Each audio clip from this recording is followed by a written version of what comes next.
საქართველოს კულტურის მინისტრმა თინათინ რუხაძემ საფრანგეთში სამუშაო ვიზიტის ფარგლებში ლევილის ქართველთა მამულში განხორციელებული და მიმდინარე სარეაბილიტაციო სამუშაოები დაათვალიერა. Ამ დროისთვის მამულში სამუშაოების მნიშვნელოვანი ნაწილი დასრულებულია, მათ შორის რეაბილიტაცია ჩაუტარდა შატოს და ტერიტორიაზე გაშენდა ქართული ვენახი. მიმდინარეობს ლევილის ქართველთა მამულის პარკის ინფრასტრუქტურის და ელექტრომომარაგების პროექტის განხორციელება. მინისტრთან ერთად მიმდინარე სამუშაოები დაათვალიერეს საქართველოს საგანგებო და სრულუფლებიანმა ელჩმა საფრანგეთის რესპუბლიკაში. იუნესკოში საქართველოს მუდმივმა წარმომადგენელმა ლევილის მერმა და ლევილის მამულის საქართველოსთვის გადმოცემის აქტზე ხელმომწერი ოჯახების წევრებმა.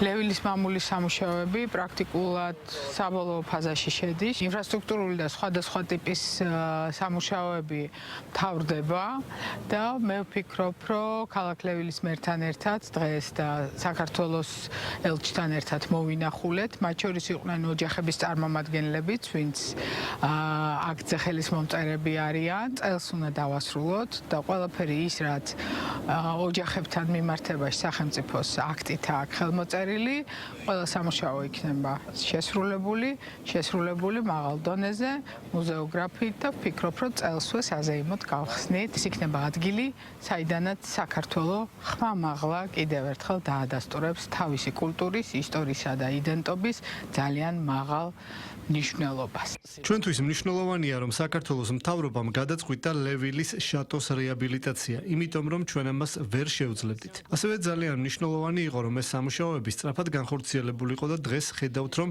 ფაქტობრივად დასრულებულია უკვე პროცესი. გარდა ამისა, შატოს რეაბილიტაცია მნიშვნელოვანია, იმიტომ რომ ჩვენ მერიაში, რასაკვირველია, ვიცნობთ ქართულ კულტურას, მაგრამ რეაბილიტაციის შემდეგ ეს ცენტრი ხელს შეუწყობს იმას, რომ ლეველელებმა და ასევე ყველა ფრანგმა გაიცნოს ქართული კულტურა. განსაკუთრებით პარიზელებმა გაიცნონ ქართული სუფრის ტრადიცია. გარდა ამისა, ეს საშუალებას მისცემს ქართულ არტისტებს, რომ საფრანგეთში ჩამოვიდნენ, რაც საფრანგეთს უკეთ გააცნობს საქართველოს.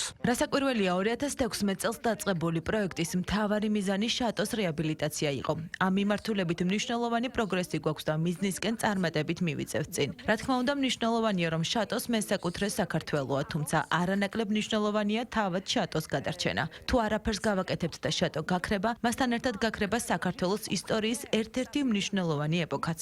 ვფიქრობ, მომავალი თაობისთვის იქნება ის ხიდი, რომელიც დააკავშირებს ჩვენს ამ დიდ ისტორიას, ტრაგიკულ ისტორიას, რომელიც რაც იყო დამოუკიდებლობა ჩვენ, რომელიც დავკარგეთ 3 წელიწადში და დღეს ჩვენი უკვე აღდგენილი დამოუკიდებელი ქვეყანა ვართ და მე ვფიქრობ, რომ ეს იქნება მომავალი თაობებისათვის, სადაც ხალხი გაეცნობა როგორც ამ წარსულს, ისევე საქართველოს მომავალს.